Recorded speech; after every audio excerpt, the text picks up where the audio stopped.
Ndasuriye kuha kaze mwe barundi namwe barundi kaze tubana makuru n'ibiganiro vya misi yose tubashikiriza ku murisho ko mukunda cyane ya Isange TV. Nabaye kaze rero mu makuru n'ibiganiro tugira tubashikirize muri aya masaha. Reka ngoye kaze mu makuru n'ibiganiro twama tugushikiriza haba muri politike, haba mu nkino, haba mu ndero, haba mu gateka kazi na muntu, haba mwipereza ndetse nandi yose abatandukanye imbonesha kuri mukunda cyane ya Isange TV bashikiriza mu buryo bw'idonido. Ndagwaye kaze rero we munywanyi tubana makuru n'ibiganiro vya misi yose mbona ko no gushikiriza zimwe mu nkuru amakuru yacu agira ashimikire ko muri aka kanya. Nyuma yuko umukuru w'igihugu cy'u Burundi Everton Ndayishimiye afashe urugendo rumwerekeza muri Serbia mu gihugu kibanye aho yitabye ubutumire bwa mugenzi we wa Serbia. Namakuru rero duhawe n'amasoko yacu kuri ubu ngubu ahamagawe kuri telefone no muri etat major Prime Niyongabo aramuhamagaye kuko umutekano wamaze gutosekara. Biravuga ko mu ishamba kimeza ja Kibira umucanwa watangiye gututumba ngo umuriro uriko uragurumana. Bikavuga ko rero hoba hari umugwi witwaje urwanisho wamaze kwinjira muri iryo shamba kimeza. Amakuru duhawe n'amasoko yacu bivuga ko uwo muriro watanguye gututumba kuhera ku masaha 11 z'uyu mugoroba.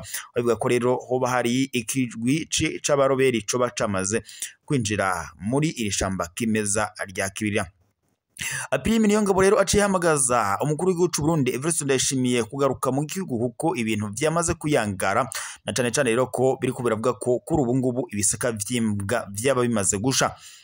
Biravuga ko rero mu ishamba kimeza rya Kibira ho bahadutse intambara idasanzwe, hoba hari imigwi yitwaje ibigwanisho yamaze kwinjira. Biravuga ko hoba harimo n'umugwi witwaje intwaro wa RD Tabara wabongeye kugaba ibitero mu bice bitandukanye nkuko byari bimaze iminsi vyiganirwa n'abanyagihugu. Bavuga ko mu micungararo y'iri shamba kimeza rya Kibira hambandanyaga hagaragara abantu bitwaje ibigwanisho bariko barazenguruka mw'iri shamba.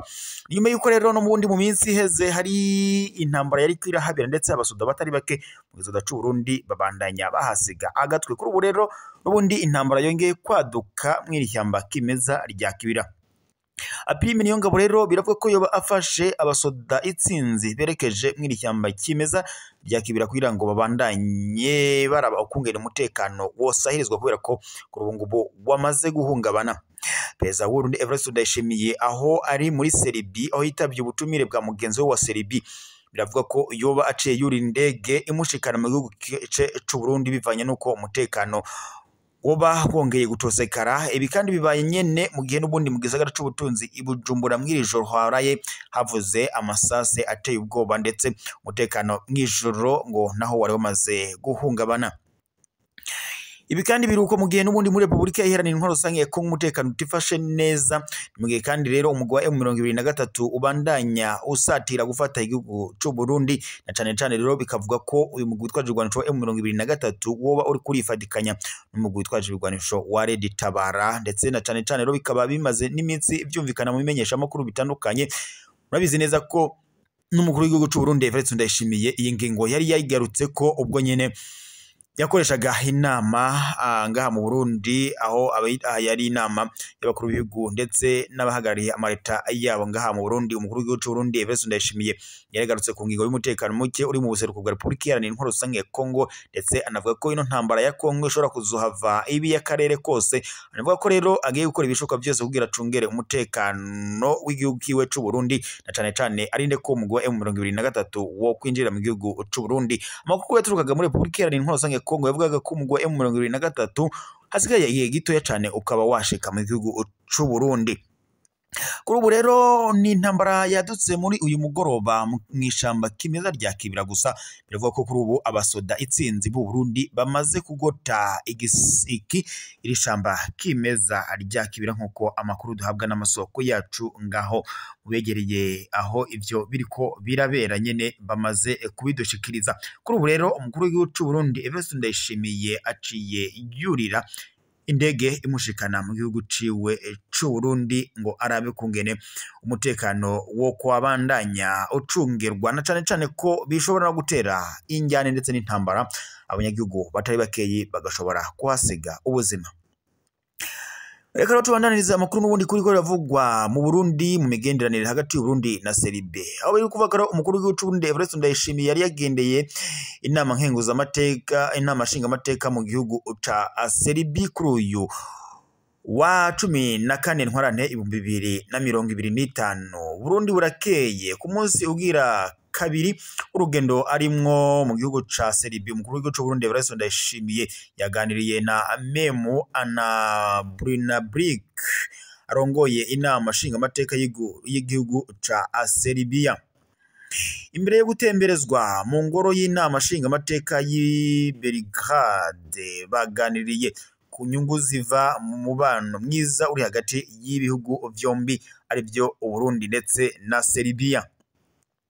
Ico mumenya kandi nuko iyo ngoro y'ibikorwa by'inama nshinga amateka iri mu gisagara ca Belgrade ari inzu yawo bwiza n'agaciro gahambaye cyane. Ikaba rero yanditswe mu matungo akomeye gisagara ca Belgrade. Iyo nyubako kandi yubatswe mu gihe c'ubwami bwa Yugoslavia bwahavuye rero butandukana bugatanga ibihugu bitandukanye harimo ndetse n'igihugu ca Serbia inyuma yo kwikukira. Umukuru w'igihugu cy'u Burundi nabo byagenanye bakaba rero kandi batemberejwe mu bibanza bitandukanye byiza harimo ndetse n'uruhongore mu rw'ubuhinga bwa none Parc Technologique et Scientifique ndetse do Belgrade hamwe ndetse n'umugambi Waterfront wo guhingura igisagara ca Belgrade cose kikajana nibihe. Ico twabibutsa nuko kandi umukuru w'igihugu cy'u Burundi Evariste Ndayishimiye yari yaraye yakiriwe na mugenzi we Aleksandar Vučić wa Serbia muri iyo nzira nyene. Bakaba rero barateye umukono ku masezerano 9 yo gufashanya mu bisata bitandukanye harimo ndetse uburimyi, ingenzi, inkino, ubuhinga bwa none ndetse n'ibindi bitandukanye. Tubandanije amakuru kubiriko biravugwa mu ndero ngaha mu Burundi. Mu Burundi biravuga ko ingabire y'intebe 150 arizo zihejeje gutangwa ku ishure shingiro rya Bubanza ya mbere ryo muri commune n'intara ya Bubanza biciye mwishirahamwe Rona.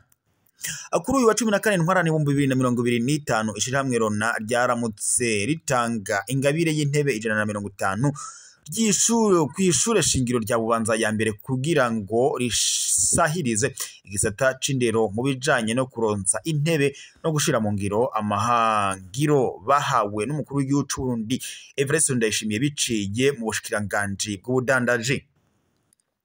Mwijambo ryashikirijwe n'icahiro c'umushikiranganje w'ubudandaji yateye iteka ico gikorwa. Jahad Niyokindi yashimiye kandi ishirahamwe Rona kuba nyene ngo ryashize mu ngiro ivyafuditswe mu nama y'umukuru w'igihugu Evariste Ndayishimiye aho rero yari yasavye ubushikiranganje bw'ubudandaji guha imisi 100 bisata bikuru bikukira ubwo bushikiranganje ngo bibe vyateguye imigambi bazoshira mu ngiro muri ico kiringo.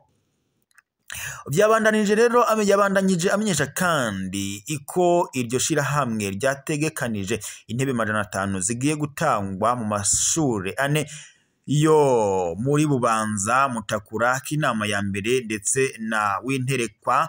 Bikaba kandi byatwaye amafaranga y'amarundi angana n'imiliyoni 55. Asaba kandi abaronkejwe iyo ngabire kuyibungabunga ndetse ngo kuko yatwaye uburyo bwinshi. Abaregwa nabo kandi akaba yabasabye kwiga cyane kugira ngo bazokwerekane umwimbo mwiza mu bijanye n'indero ngaha mu gihugu cacu c'u Burundi. Reka rero dusozerera amakuru muri Republika Iharanira Intwaro Rusange ya Kongo. Aho muri Republika Iharanira Intwaro Rusange ya Kongo imigwano ibandanya hagati mu gitwaje igwanisho wa M23 ndetse n'igisoda ca Republika Iharanira Intwaro Rusange ya Kongo FARDC. Nyuma yuko kandi ishiramwe ry'umuryango wa SADC yamaze gufata ingingo yo gukura abasirikare baye muri Republika Iharanira Intwaro Rusange ya Kongo.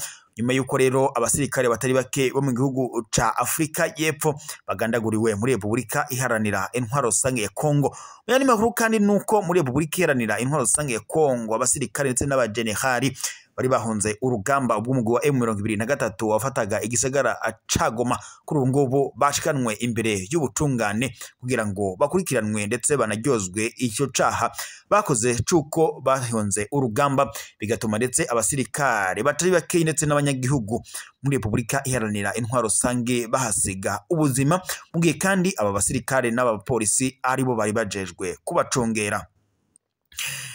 Reka rero mbashimire mwe mwese twari kumwe mu makuru n'ibiganiro twabashikirizaga kuri imbonesha kuri yanyu mukunda cyane ya Isange TV. Imbonesha kuri mwe Rudende bashikiriza amakuru n'ibiganiro tusanga ku zindi imbonesha kure. Yari iteka rero n'umunezero ntangere yo kuba twari kumwe namwe mu banywanyi twabanaga amakuru n'ibiganiro twabashikirizaga kuri imbonesha kuri yanyu mukunda cyane ya Isange TV. Reka babare ko tubaye dusozereye amakuru yacu ngaha, turaza gusubira mu makuru araza kuba agezwe ko mwijoro, amakuru tuza kuba twahawe n'amasoko yacu tuba twohereje mu mihingo itandukanye. Reka ndabibutse mu fyonde sabone ndetse na bakitaje kugira muze muraba mbere kubona amakuru n'ibiganiro tubashikiriza gatanu ku kandi. Reka kandi babare ko amakuru yacu tuyasozereye ngaha, turaza gusubira amakuru araza kuba agezwe ko mwijoro, amakuru muza kuba mwatorokanijwe n'amasoko yanyu arino yacu imbonesha kuri yanyu ya Isange TV ibandanya ibashikiriza.